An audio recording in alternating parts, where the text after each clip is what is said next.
नाजरीन, मुल्की हालात कुछ ज्यादा अच्छे दिखाई नहीं दे रहे हैं। स्पेसिफिकली अगर इकनॉमी की बात की जाए तो जो नई हुकूमत है वो इमरान खान पर इल्जाम लगाती है कि ये बारूदी सुरंगें बिछा कर गए थे। दूसरी जानिब इमरान खान कहते हैं कि ये हुकूमत मईशत का बेड़ा गर्क कर रही है, हम तो सब कुछ बहुत जबरदस्त करके गए थे। मुल्की सियासत की बात करें तो जिस तरह से वजीर आजम पाकिस्तान शहबाज शरीफ ने हलफ उठाया, उसके बाद जिस तरह से वजीर आला पंजाब ने हलफ उठाया, वो किसी ड्रामे से, किसी मूवी सीन से कम नहीं था। अब आईनी ओहदे जो हैं वो हुकूमती ओहदों के साथ जंग में दिखाई देते हैं।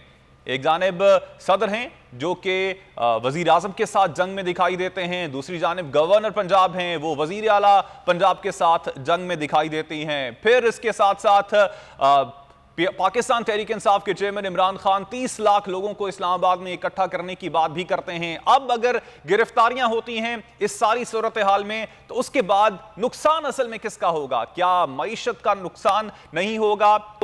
क्या साथ साथ जमहूरियत का नुकसान नहीं होगा? जिस तरह की दरार इस वक्त हम मुआशरे में देखते हैं, जिस तरह की नफरत हम इस वक्त लोगों के दिलों में एक दूसरे के लिए देखते हैं, on the basis of politics, on the basis of political parties that they support, क्या वो अब जो हमारे मुआशरे को किस तरफ लेकर जाएंगी? इस हवाले से बात करेंगे आज के प्रोग्राम में। मेरे साथ मौजूद हैं प्रूफ तज्जियाकार हैं, सीनियर एनालिस्ट हैं पीजे मीर साहब। बहुत शुक्रिया मीर साहब, आपके वक्त का साथ साथ हमें ज्वाइन किया है सीनियर एनालिस्ट और प्रोग्राम एंकर अमीर अब्बास साहब ने। बहुत शुक्रिया अमीर अब्बास साहब, आपके वक्त का। मुजम्मिल असम साहब और इफ्तिखार अहमद साहब भी हम कुछ देर में हमें ज्वाइन करेंगे। मीर साहब, आपसे गुफ्तगू का आगाज करना चाहूंगा। क्या समझते हैं अब जो मामलात हैं वो फुल फ्लेज क्लैश की जानिब जा रहे हैं? मामलात पॉइंट ऑफ नो रिटर्न से आगे जा चुके हैं या अभी भी कुछ दुरुस्तगी की सूरत हाल आपको नजर आती है? देखिए कामरान, पहले ये सारे सिनारियों को आप गेज करो तो पहले मैं समझता हूँ कि पीटीआई एक अड़ गई थी एक अपने मौक़िफ़ पे, ये पीडीएम भी एक मौक़िफ़ पे अड़ गई और इवेंचुअली आपके सामने एक नो कॉन्फिडेंस मोशन आया। अब पीडीएम बहुत शोर कर रही थी इलेक्शन कराओ, बाद में ये भी मान गए कि हाँ जी election, but it was too late. अब क्वेश्चन आता है कि जो आप देखो, लोगों की power is bigger than everything because it constitutes democracy. अब इस वक्त हमारे मुल्क में एक डिवीजन आ गया हुआ है, 13 parties against one party. One party ने वक्ता डाल दिया हुआ है आपके सामने। अब ये एक, मैं कहूँगा कि एक कॉस्मेटिक आपके सामने पिक्चर है।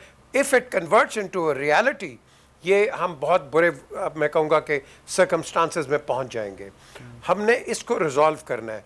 अब सारे ये जो मौलाना फजल रहमान साहब हैं, बाकी हैं, उन्होंने भी ये कह दिया कि इलेक्शन कराओ, क्योंकि आप लंबा सोचते हो, इलेक्शन करा दो।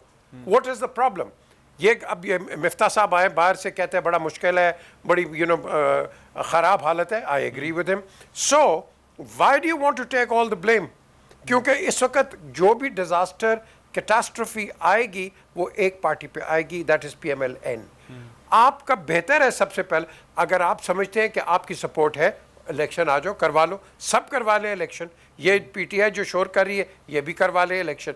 बट द क्वेश्चन इज़, अगर आप नहीं कर रहे हो, उसके अंदर कॉनोटेशंस आ रही हैं, इंसिनुएशंस आ रही हैं हमारी आर्मी के ऊपर, जुडिशरी के ऊपर। That is not a nice thing to do कि आपके दो स्टेबल इंस्टीट्यूशंस, उनके ऊपर उंगलियां उठें या फेक न्यूज़ आए या आप कह लो प्रोपेगेंडा हो या जो भी हो। That is not something Pakistan needs. Pakistan वैसे ही एक क्राइसिस के अंदर है। इस क्राइसिस को हमने इंटरनली खुद रिजॉल्व कर देना है with only one scope, and that is elections. दूध का दूध, पानी का पानी। लेकिन मुसीबत ये है कि बड़े बच्चों की तरह हम सब लड़ रहे हैं।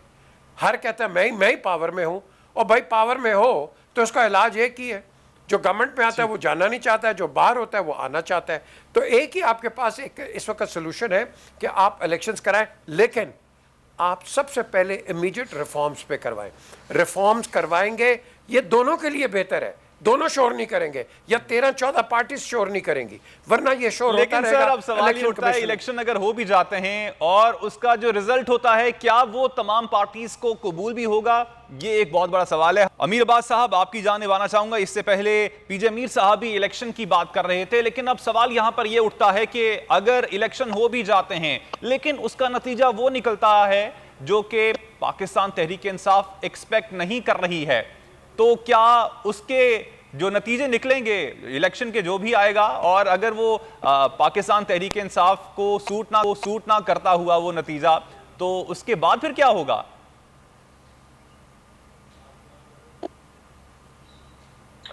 कामरान, ये दोनों सूरतों में आपको इसे देखना पड़ेगा, सिर्फ तहरीक इंसाफ के सिनेरियो में नहीं। जो भी हारेगा, यानी अगर तहरीक इंसाफ हारती है तो वो भी इसको कबूल नहीं करेगी, और अगर मौजूदा हुकूमत हारती है, यानी नून लीग, पीपल्स पार्टी, मौलाना ये हारेंगे और इमरान खान जीतेंगे, तो ये भी तस्लीम नहीं करेंगे। क्या पाकिस्तान तहरीक इंसाफ इस चीज पे राजी होगी कि नवंबर के बाद तक भी इलेक्शन हो जाए?